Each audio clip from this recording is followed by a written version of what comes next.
Dans les champs du Togo, un élan vital se propulse au rythme des mains des femmes rurales, gardiennes de la terre et des récoltes. Mais derrière ce tableau se cachent des défis souvent invisibles. L'accès à l'eau. Si tu n'as pas de ressources financières, tu ne peux pas faire tes activités maraîchères. Et il y a l'eau aussi. Des fois, notre barrage il a se taré avant le mois d'avril. Si l'eau finit autre, nous sommes dans les difficultés. Nous sommes obligés de faire les puits et arroser avec les arrosoirs. Mais s'il y a l'eau dans le barrage, on ouvre ça et ça rentre directement dans nos carrés.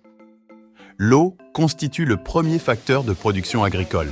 C'est à cette ressource indispensable que la coordination togolaise des organisations paysannes et de producteurs agricoles et la coopération allemande à travers le programme des systèmes agroalimentaires intelligents face au climat PROSAC, mis en œuvre par la GIZ, tentent de trouver des solutions au sein de l'atelier de réflexion sur la femme rurale et l'agriculture irriguée tenu à Lomé le mardi 12 mars 2024.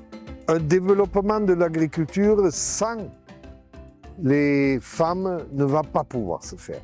J'en suis complètement persuadé parce que la femme a, au niveau du maraîchage, mais aussi au niveau de la transformation des produits agricoles et au niveau de la commercialisation, dans les structures traditionnelles, la femme est incontournable. Il faut voir des formations beaucoup plus ciblées, autant au niveau des techniciennes déjà, au niveau des vulgarisatrices, au niveau des agriculteurs et agricultrices qui puissent maîtriser l'irrigation.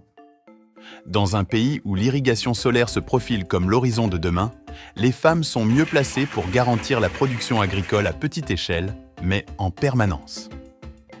Nous, la solution, c'est d'entreprendre l'irrigation à petite échelle.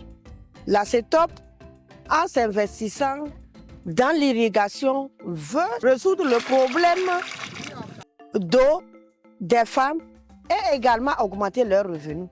L'augmentation du revenu, elle est très importante. Et ces équipements d'irrigation sont très chers.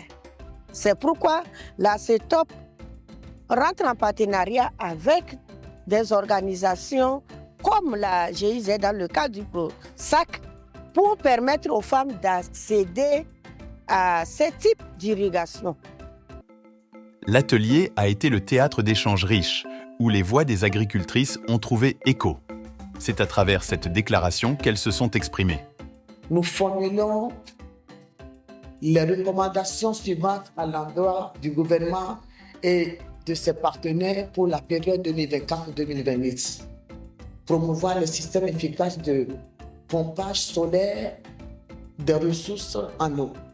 Subventionner et distribuer au moins 10 000 kits d'irrigation chaque année au profit des femmes. Mettre en place une facilité d'accès au crédit dédiée aux projets d'irrigation portés par les femmes à travers des programmes structurant les agences gouvernementales. Appuyer la structuration des filières irriguées en circuit de commercialisation des numérateurs en favorisant l'émergence des jeunes entrepreneurs dans le domaine d'installation, la maintenance, la réparation des systèmes d'irrigation ainsi que la distribution de matériel d'irrigation. De nouveaux horizons se dessinent avec les solutions d'irrigation qui seront déployées dans la mise en œuvre du programme des systèmes agroalimentaires intelligents face au climat PROSAC.